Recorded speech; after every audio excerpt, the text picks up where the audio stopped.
2024 সালের ছাত্র জনতার অভ্যুত্থান হয়েছে। এই অভ্যুত্থান ঢাকা বিশ্ববিদ্যালয় থেকে একটি সংস্কারমূলক আন্দোলনের মধ্য দিয়ে শুরু হলো। বাংলাদেশের মানচিত্রের দক্ষিণের উজ্জ্বল করে জ্বলে ওঠা দ্বীপ, যেই দ্বীপ নিয়ে বাংলাদেশ গর্ব করতে পারে, সেই বীরের দ্বীপ জেলা ভোলায় আজকে আমরা দাঁড়িয়ে কথা বলছি। যেই বীরের জেলার 57 শুধু নয়, শত শত আমাদের হতযোদ্ধা রক্ত দিয়ে এই অভ্যুত্থান সফল করেছে। 47 জন বীর শহীদ তাদের জীবন দিয়ে এই অভ্যুত্থানকে সফল করেছে। আমাদের মনে হয়েছে যে এতদিন আমরা এই বাংলাদেশের রাজনীতিতে এমন একটি ধারা দেখেছি, যেই ধারায় শুধুমাত্র যখন ভোটের প্রয়োজন হতো তখনই অনেকে জননেতা সেজে জনগণের কাছে আসতো। কিন্তু বিগত 16 বছরে খুনি হাসিনা সেই ভোটের প্রয়োজনীয়তাও রাখেননি, তাই কোন নেতাকে জনগণের কাছে আসতে হয়নি। কিন্তু আমরা মনে করি এই অভ্যুত্থানে আমরা ঐক্যবদ্ধ ভাবে হাতে হাত রেখে কাঁধে কাঁধ মিলিয়ে লড়াই করে স্বৈরাচারী খুনি হাসিনাকে দেশ ছাড়া করেছি। আমরা ঐক্যবদ্ধ ভাবে এদেশের ফ্যাসিস্ট বিরোধী সকল দলের, মতের, ধর্মের, বয়সের, শ্রেণীর মানুষ একসাথে লড়াই করেছি।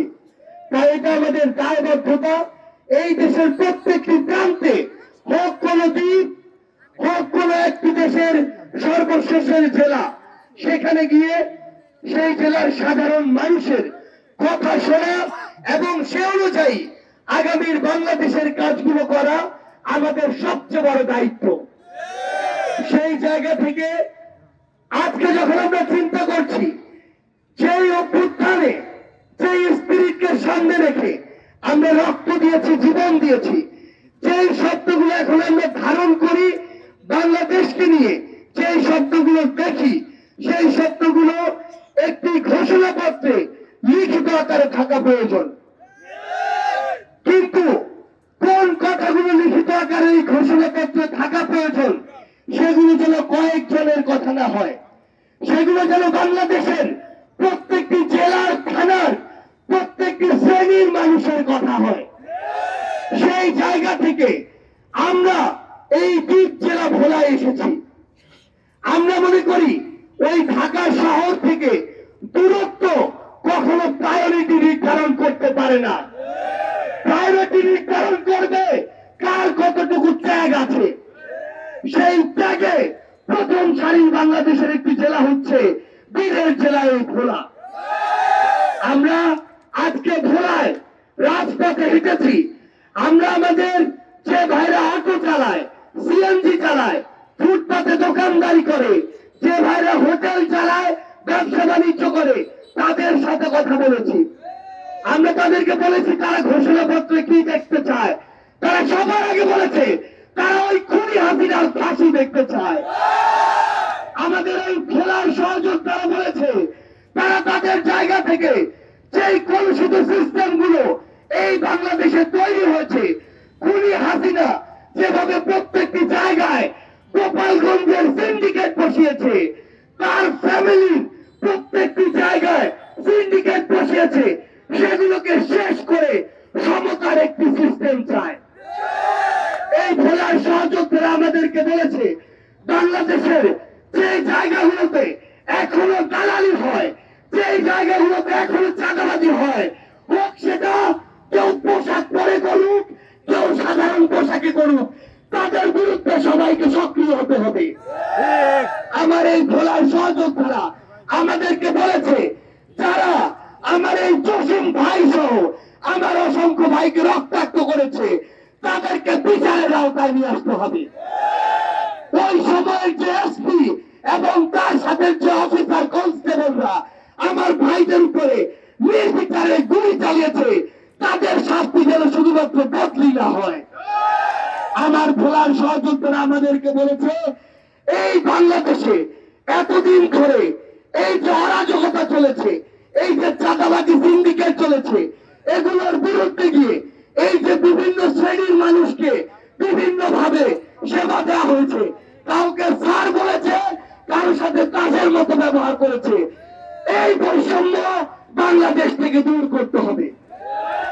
আমাদের ভোলার সহযোদ্ধারা আমাদেরকে স্পষ্ট করে জানিয়েছে, এই অভ্যুত্থানে যারা জীবন দিয়েছে, রক্ত দিয়েছে, তাদেরকে যেন স্বীকৃতি দেওয়া হয়।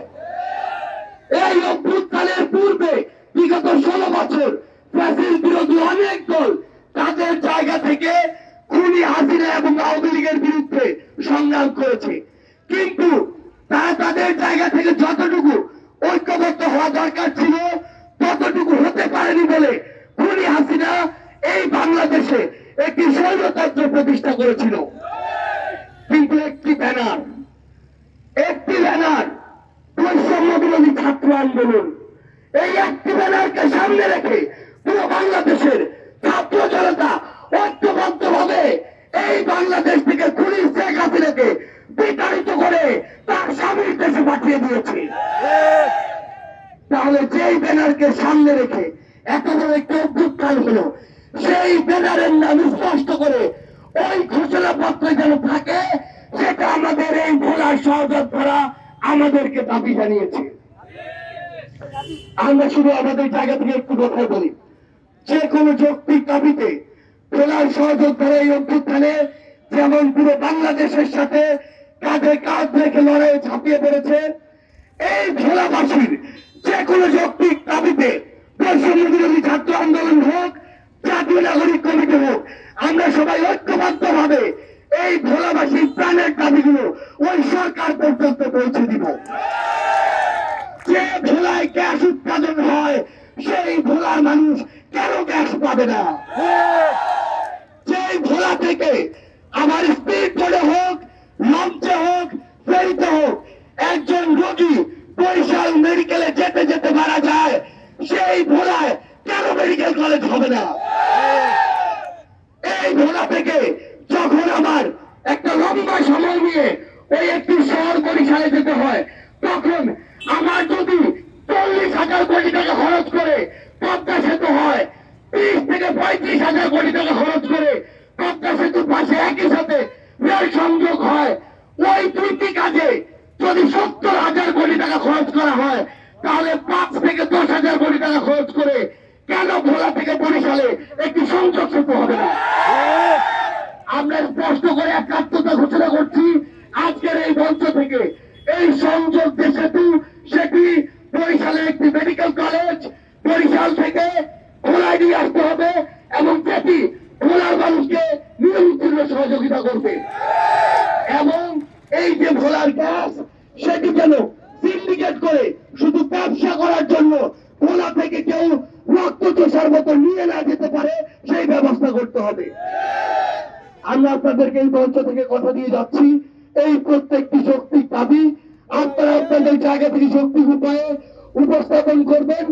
আপনাদেরকে সাথে নিয়ে প্রতিনিধি হিসেবে আপনাদেরকে সামনে রেখে আমরা সেগুলো সংশ্লিষ্ট মন্ত্রণালয়ে নিয়ে যাব। পরিশেষে শুধু আপনাদেরকে একটি কথা বলতে চাই, বাংলাদেশের ওই রাজধানী শহর থেকে ভোলা এক প্রান্ত হতে পারে, কিন্তু ভোলার মানুষ কতটা সাহস দিয়ে চলে, তাদের কলিজা কতটা বড়, তা এই অভ্যুত্থানে দেখিয়ে দিয়েছে। তাদেরকে সে অনুযায়ী মূল্যায়ন করতে হবে। এবং আগামীর বাংলাদেশে আপনাদের প্রতি একটি অনুরোধ, আপনারা সত্যটাকে সত্য বলবেন, মিথ্যাটাকে মিথ্যা, ভালোটাকে ভালো বলবেন, খারাপটাকে খারাপ। যদি খারাপটাকে খারাপ না বলেন, আজকে থেকে কয়েক বছর পরে সেই খারাপ লোকটি আপনার গলা চেপে ধরবে। যদি অন্যায়টাকে অন্যায় না বলেন, আজকে থেকে কয়েক মাস পরে সে অন্যায়টা আপনার সাথে হবে। আগামীর এই নতুন বাংলাদেশে আমরা যারা তরুণ প্রজন্ম রয়েছি, একটু কথা মনে রাখবেন, আমরা যদি ঐক্যবদ্ধ হতে পারি, কোন অপশক্তি আমাদেরকে আটকে রাখতে পারবে না। তাই আপনাদের প্রতি সংগ্রামী অনুরোধ, আগামীর এই বাংলাদেশে, আগামীর এই ভোলায় আপনারা আপনাদের জায়গা থেকে যে কোনো যৌক্তিক দাবিতে আপোষহীন মনোভাব দিয়ে রাজপথে থাকবেন, যৌক্তিক উপায়ে সকল দাবি উপস্থাপন করবেন। আপনাদের যে কোনো যৌক্তিক দাবিতে আমরা আপনাদের সাথে থাকবো। সে পর্যন্ত আপনাদের সাথে আবার আমাদের দেখা হবে।